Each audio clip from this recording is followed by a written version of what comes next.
Telugu మ్యాట్రిమోనీకి thanks చెప్పాలి. 26 ఏళ్ల క్రితం ఇదే తెలుగు మ్యాట్రిమోనీ ద్వారానే వేళమ్మకి పెళ్లి చేశాం. పెళ్ళంటేనే తెలుగు మ్యాట్రిమోనీనే. తెలంగాణలో ఆర్టీసీ సమ్మె సెగలు రేపుతోంది. అటు ప్రభుత్వం ఇటు ఆర్టీసీ కార్మికుల మధ్య గ్యాప్ పెరగడమే కాదు, వివాదాస్పద వ్యాఖ్యలు కూడా మొదలయ్యాయి.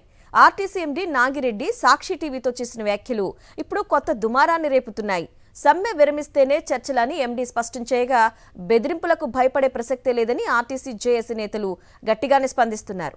గతంలో ఎన్నో ఉద్యమాలు చేసిన చరిత్ర ఆర్టీసీ ఉద్యోగులకు కార్మికులకు ఉందని గుర్తు చేస్తున్నారు.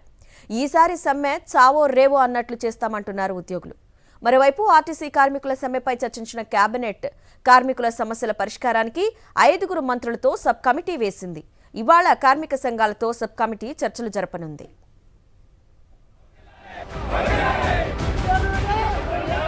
ఆర్టీసీ ఉద్యోగుల సమ్మె రెండో రోజు కూడా ముగిసింది. ప్రభుత్వం నుంచి సరైన స్పందన లేకపోవడమే కాకుండా ఆర్టీసీ ఎండీ చేసిన వ్యాఖ్యలతో పెద్ద దుమారమే లేచింది. ప్రభుత్వం నుంచి సరైన స్పందన లేకపోవడంతో వరంగల్లోని నర్సంపేట డిపోలో పనిచేస్తున్న RTC driver Shankar Goud petrol పోసుకొని నిప్పాంటించుకున్నారు. దీంతో ఆర్టీసీ ఉద్యోగుల సమ్మె ఉధృతంగా మారిపోయింది.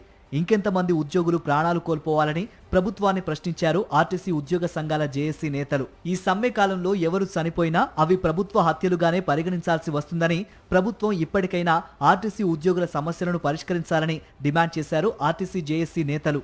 మేము చర్చలకు పిలిచేంత వరకు, మా సమస్యలు పరిష్కరించేంత వరకు ఈ సమ్మె కొనసాగుతుంది. వెనక్కి తీసుకునే లేదు. మా వెనుక తెలంగాణ సమాజం మొత్తం ఈ సమ్మెకు సంపూర్ణ మద్దతు. డిమాండ్ నెరవేర్చాలంటే 35,000 కోట్లు కావాలని ఆర్టీసీ ఎండీ నాగిరెడ్డి చెప్తున్నారు. అంత భారం మోపుతున్నారు మీ వల్ల అనేటువంటి చెప్తున్నారు. 35 కోట్లు కాక 35,000 కోట్లు అంటే 35,000 కోట్లు అంటే మనిషికి ₹1 కోటి. మేము ఉన్నది ఇప్పుడు 35,000 మంది కదా.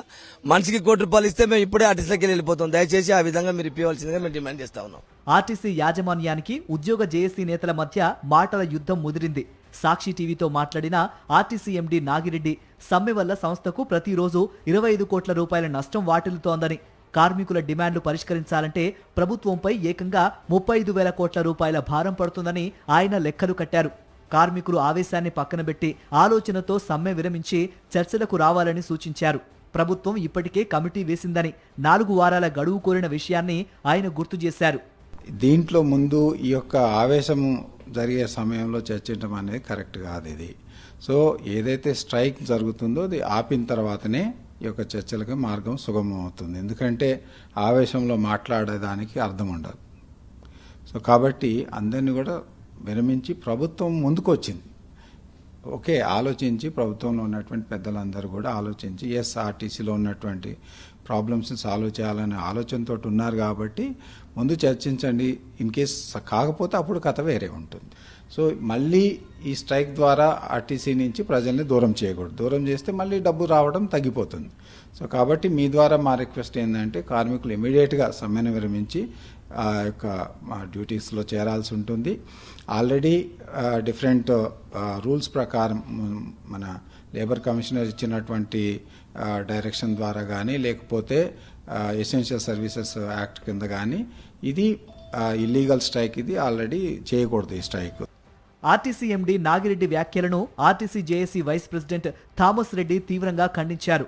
ప్రభుత్వ పెద్దలు బెదిరించాలని చూస్తే ఎవరూ బెదిరిపోరని ఆయన హెచ్చరించారు. సమ్మె విరమిస్తేనే చర్చలనే నిబంధన సరికాదని, ప్రభుత్వం మొండి నిర్ణయాల వల్లే తాము సమ్మెకు వెళ్లాల్సి వచ్చిందని స్పష్టం చేశారు. సమ్మె వల్ల సంస్థకు నష్టం జరుగుతోందని చెప్పే ఎండీ ప్రభుత్వం నుంచి ఆర్టీసీకి రావాల్సిన బకాయిలను ఎందుకు తీసుకురావట్లేదని నిలదీశారు థామస్ రెడ్డి.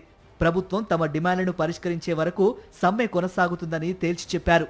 మాకు దీంట్లో సొల్యూషన్ రాకుండా విరమించే పరిస్థితి లేదు. ఇది తప్పనిసరి పరిస్థితుల్లో యాజమాన్యం వాళ్ళు మమ్మల్ని సమ్మెలోకి నెట్టింది కాబట్టి చేయాల్సిన పరిస్థితి వచ్చింది. కాబట్టి మేము చేయాలని చేయలేదు కాబట్టి ఇది ప్రజలకు కూడా నష్టం జరుగుతుంది. ఇట్లా ఉంటే మీరు చూసారు కదా, ఇవాళ నిన్ననే కరీంనగర్లో యాక్సిడెంట్ అయింది. ఇవాళ బర్కత్పురాలో గేటు పల కొట్టిండు ఒక డ్రైవర్.